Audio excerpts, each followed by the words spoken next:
Bienvenidos a una nueva clase en la que vamos a estar hablando de los fundamentos y tipos del retrato artístico.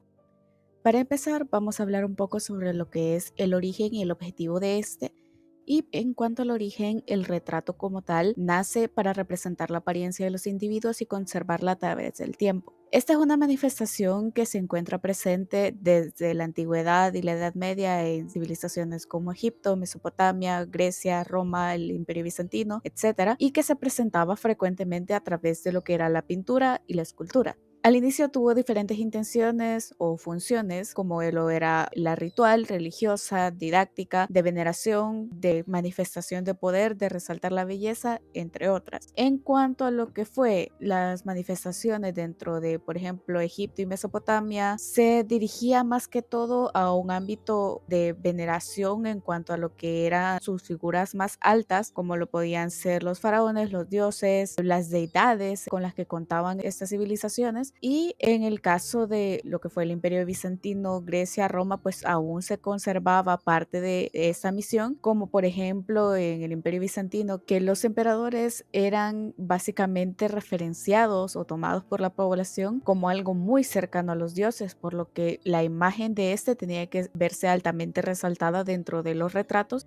Ya en lo que fue Grecia y Roma, pues se siguió resaltando aquellas figuras importantes, las imágenes de los héroes, de los dioses, solo que de una apariencia estética mucho más elaborada, de algo mucho más armónico, llamémoslo así, de manera artística, pero siempre se contaba con esa intención de resaltar lo que era el poder, la historia, pero siempre se hacía una labor de resaltar a los personajes. Su auge como género ya fue propiamente en el periodo del Renacimiento y el Barroco. En este momento ya adquirieron un enfoque mucho más antropocentrista, es decir, ya más enfocado en lo que era también resaltar al hombre, la belleza, el poder y demás, y de una mayor naturalidad a nivel estético. Desde entonces ha seguido presente hasta el momento. Al inicio siempre se contaba con parte de las intenciones o de las funciones con las que se originó inicialmente el retrato, pero aquí ya se empieza a nutrir y a explotar mucho más este género como tal. Con el tiempo ha seguido presente y también ha originado nueva variedad de técnicas, nuevos subgéneros que van dependiendo o evolucionando a través de cada uno de los contextos sociales con los que se ha ido desarrollando.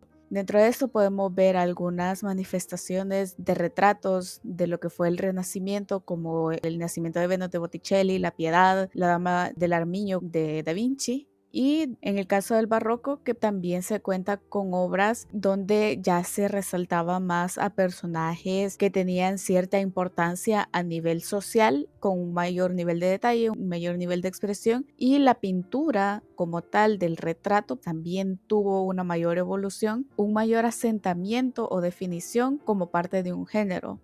En cuanto a los fundamentos del retrato,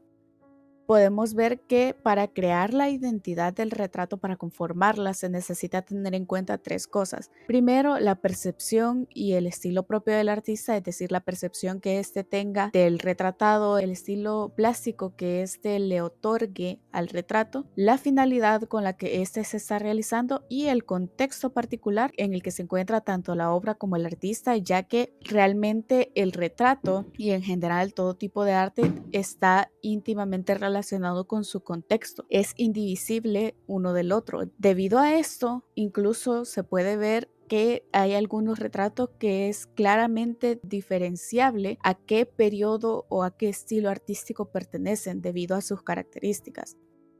En cuanto a los componentes del retrato, hay que tener algunos puntos en cuenta, ya que no es únicamente enfocarse en los rasgos físicos de la persona y en su parecido, sino también evaluar la particularidad del rostro con aquellos detalles que caractericen propiamente, que resalten a esa persona entre las demás. También dotarle de una expresión que se vea que hay una emoción o un carácter y personalidad detrás de este. el uso que se le dé el color al momento de estar haciendo el tratamiento técnico, la iluminación con la que este cuente, ya que dependiendo de si hay menos o más iluminación, también es la atmósfera y el tipo de sentimiento o escenario que se va a crear, el uso de luces y sombras para resaltar los rasgos dependiendo de su intención y los detalles y acabados técnicos con los que este cuente. Para ello, lo que es la observación y el estudio del modelo en cuanto lo hay es totalmente vital. Hablando ahora bien sobre los tipos de retrato, vamos a ver cómo se subdividen según ciertos tipos de factores.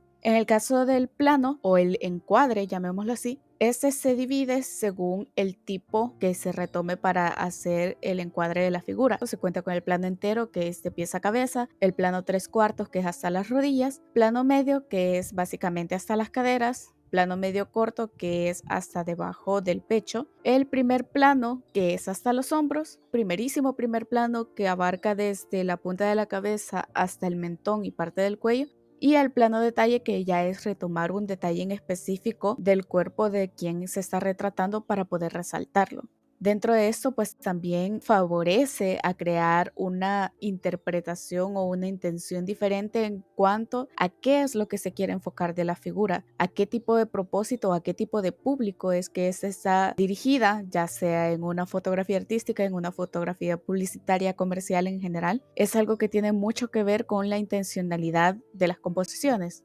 Ahora, según el sujeto retratado, solo hay dos divisiones, que es el retrato, que es cuando se utiliza un tercero para ser el protagonista de la obra, y el autorretrato, cuando el artista es el propio protagonista de su obra. En este caso tenemos dos ejemplos, como lo puede ser el retrato de Luis XVI, que este es un retrato como tal, ya que el artista está pintando a un tercero, y el autorretrato del Greco, que él se retomó como su propio protagonista y resaltó sus propias particularidades.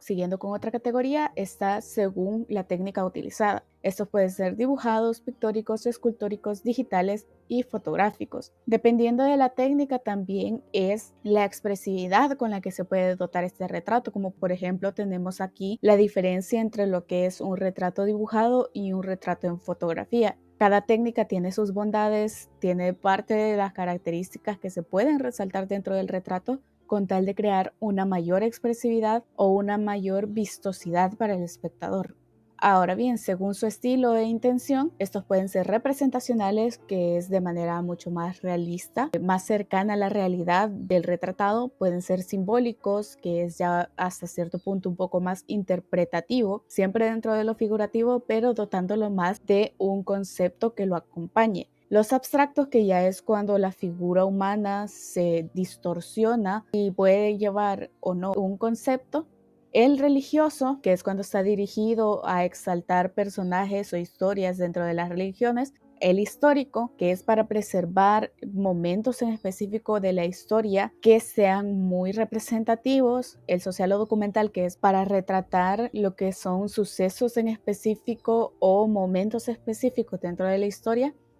El psicológico, que ya es algo que busca reflejar más una emoción real del artista o de otra persona, y el alegórico, que es aquel que se dirige a exaltar la imagen de un personaje o de un tercero. En este caso podemos ver cómo hay algunos ejemplos de retrato representacional, abstracto, psicológico, dependiendo de cómo es representada la figura humana y también cómo elementos como el color, la pincelada, la composición dotan a este retrato de una emoción o una carga extra más que la simple representación.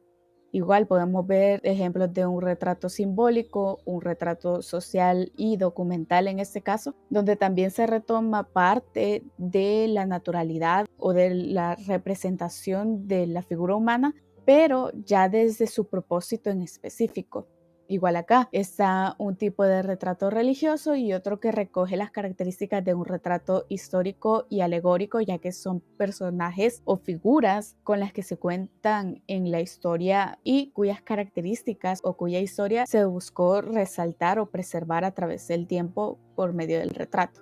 Ahora bien, algunos artistas reconocidos del género, podemos hablar sobre Rembrandt, un pintor neerlandés que hizo pintura y grabado y que se encontraba dentro de lo que fue el periodo barroco. Dentro de sus obras se puede ver un uso muy significativo, muy característico de lo que son las luces y sombras para resaltar rasgos en específico del rostro, para poder dotarles de una mayor expresión. Él tendía mucho a hacer autorretratos, tanto como también para retratar terceros, pero siempre buscaba transmitir un aura muy particular para cada uno de ellos, haciendo uso de su técnica, siempre tomando esos detalles particulares de cada uno de los rostros. Otro del que podemos hablar es de Jan van Eyck, que fue de Países Bajos, pintor, y su estilo perteneció al primitivo flamenco. Él contaba con detalles muy técnicos, con un uso de la iluminación bastante particular. Sus rostros son muy característicos. De hecho, si estas obras se acercaran, se pudiera ver aún más el nivel de detalle con el que el artista trabajaba, pero tiene retratos muy reconocidos. Sobre todo el que se encuentra a la derecha es un retrato que por cultura general básicamente todas las personas han visto. Otro artista es Gustave Courbet, que él fue pintor francés cuyo estilo se enfocó en lo que fue el movimiento del realismo, que fue uno de los precedentes más significativos, y también se pasó a lo que fue el romanticismo. En esta obra del Taller del Pintor, se puede ver cómo él tenía la capacidad de retratar a diferentes figuras con diferentes expresiones e integrarlos a todos estos dentro de una atmósfera. Algo también que fue muy significativo en cuanto a su producción es que buscaba plasmar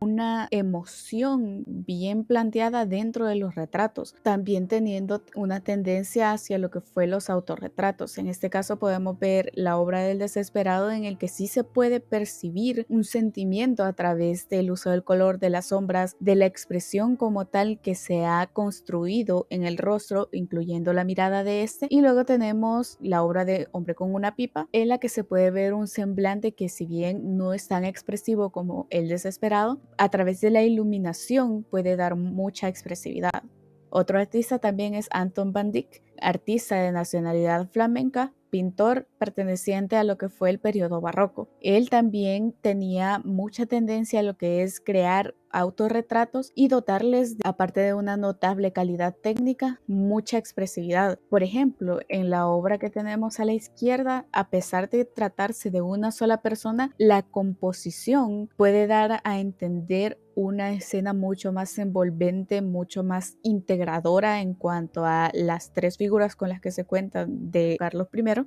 y a través del color también transmitir una atmósfera muy particular. Luego tenemos la obra del príncipe Tomás Francisco de Saboya, donde también se busca hacer un retrato más alegórico, más documental, en el sentido de resaltar a personajes de la historia que buscaban preservar esa imagen a través del tiempo. Luego tenemos a Diego Velázquez, que fue un pintor español siempre perteneciente a lo que fue el periodo barroco, y quien también tenía una representación muy particular de la figura humana, hacía mucho retrato alegórico y también explotaba mucho su producción en cuanto a lo que eran los autorretratos. Es altamente reconocido el cuadro de la derecha de Las Meninas, en el que se puede ver también las diferentes expresiones con las que cuentan las personas, el tipo de atmósfera con la que ésta se desenvuelve, cómo la luz y la sombra juega un papel muy importante dentro de la escena y cómo incluso él está retratado dentro de la misma escena.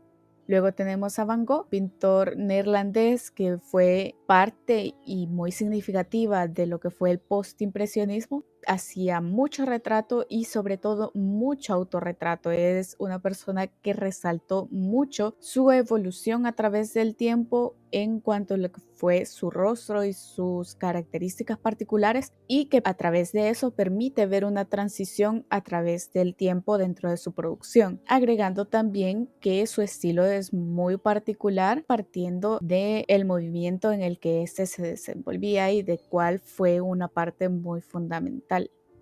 Luego tenemos a lo que fue Caravaggio, un pintor italiano siempre dentro del periodo de pintura barroca, y cuyo uso del color y más que todo de lo que fue la luz y la sombra fue algo que vino a revolucionar y a volverse muy presente en el estudio de otros artistas, debido a cómo este manejaba lo que era la expresión, la composición, el contraste, el tenebrismo a través de lo que fue las luces y sombras, y en general el cómo todas esas escenas y la iluminación de todos estos elementos también favorecían a lo que era una labor más de expresión, como se puede ver en la obra de la crucifixión de San Pedro, donde es claramente visible hacia dónde es que el pintor quería que la mirada se dirigiera, cuáles son aquellas expresiones de las diferentes figuras, no meramente de lo que es el rostro, sino también a través del uso del lenguaje corporal de todas las figuras que se encuentran dentro de la composición.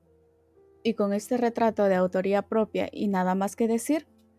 nos vemos en una próxima clase.